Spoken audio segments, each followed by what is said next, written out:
The name primary sclerosing cholangitis, or PSC, is actually pretty straightforward. Primary refers to it not being known to have been caused by anything else. In other words, it isn't secondary to something else, right? Sclerosing means hardening of the tissue, and cholangitis is inflammation of the bile ducts. So with PSC, we have this fibrosis and inflammation of both the intra and extrahepatic ducts, so inside and outside the liver. As these cells around the bile ducts become inflamed, die, and harden due to fibrosis, you get this tightening of the ducts in some areas where there's been serious fibrosis, and then dilation in other areas that aren't as affected. And this leads to the classic PSC sign of this sort of beaded appearance of the bile ducts. These areas of fibrosis in the bile ducts can also be seen on histology and looks a bit like an onion skin, since you've got all these concentric rings of fibrosis around the bile duct. So sometimes it's referred to as onion skin fibrosis. Again, with PSC, we don't really know what causes it, right? One clue, though, is that it's been known to be associated with ulcerative colitis, which is an autoimmune disease, and Crohn's disease, which is an immune system-related disease. Knowing this, PSC is thought to possibly be an autoimmune disease itself, involving the immune system's T cells attacking and destroying bile duct epithelial cells. Why they might start doing this, though, is not very well known, and likely happens in people with certain genetic predispositions when they're exposed to some specific stimuli in their environment. Certain genetic factors have been linked to developing PSC. Studies have shown that patients with PSC tend to have in common specific human leukocyte antigens, or HLAs. HLAs are these specific markers on cells that tell your body whether these cells are your own cells or someone else's cells. And sometimes, for reasons that are usually not well known, the body's immune system might think that certain HLAs, or cell surface markers, are foreign even when they're your own, leading to an autoimmune disorder.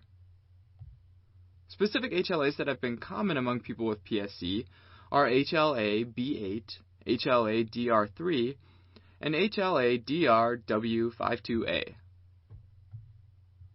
Another piece of supporting evidence for the autoimmune theory is that most patients with PSC have elevated IgM antibody levels in the serum, as well as an antibody called p-ANCA. p-ANCA stands for paranuclear antineutrophil cytoplasmic antibody. So this is a specific antibody that targets antigens in the cytoplasm or nucleus of neutrophils. The paranuclear part means that the antibody targets an antigen around the nucleus. Here's an immunofluorescent image of p-ANCAs. The antibodies in this image are shown in orange. And notice that they've sort of aggregated around the nucleus, meaning that they bind to an antigen around the nucleus, right?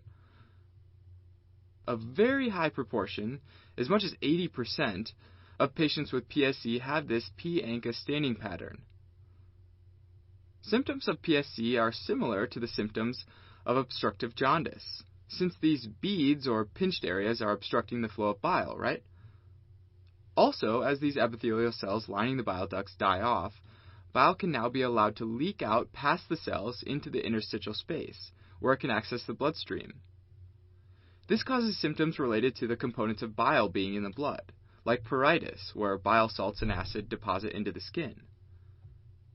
Also, since bile is in the blood tests will often show elevated conjugated bilirubin levels, which is a major component of bile.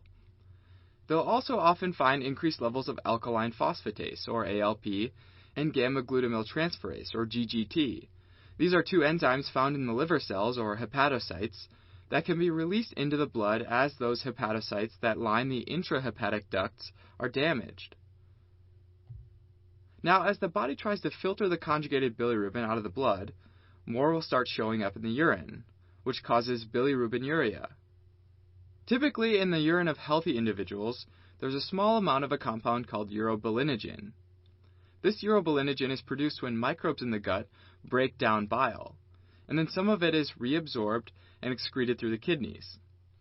Since bile flow is obstructed and less is making it to the gut, patients with PSC often don't produce and recycle urobilinogen, and therefore it won't show up in their urine.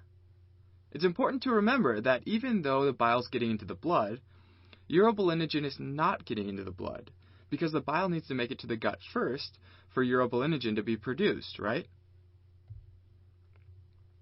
Finally, an endoscopic retrograde cholangiopancreatography, or simply ERCP, can be an effective technique that uses an endoscope to traverse down through the esophagus, the stomach, and the duodenum, and finally into the bile ducts. Then contrast medium is injected into the ducts and x-rays are taken to look for narrow areas or blockages.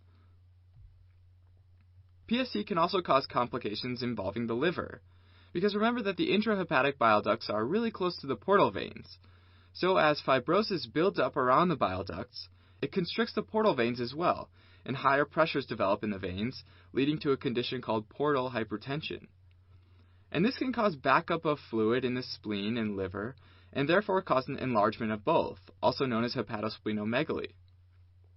Over time, as fibrosis and scar tissue progress in the intrahepatic bile ducts, patients can develop cirrhosis, where the liver stops functioning right from this damage. And due to the constant damage to the bile ducts, patients often have a higher risk of cholangiocarcinoma.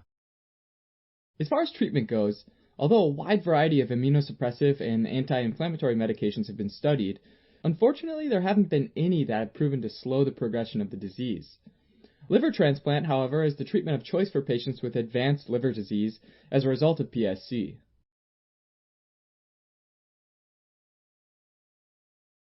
Thanks for watching.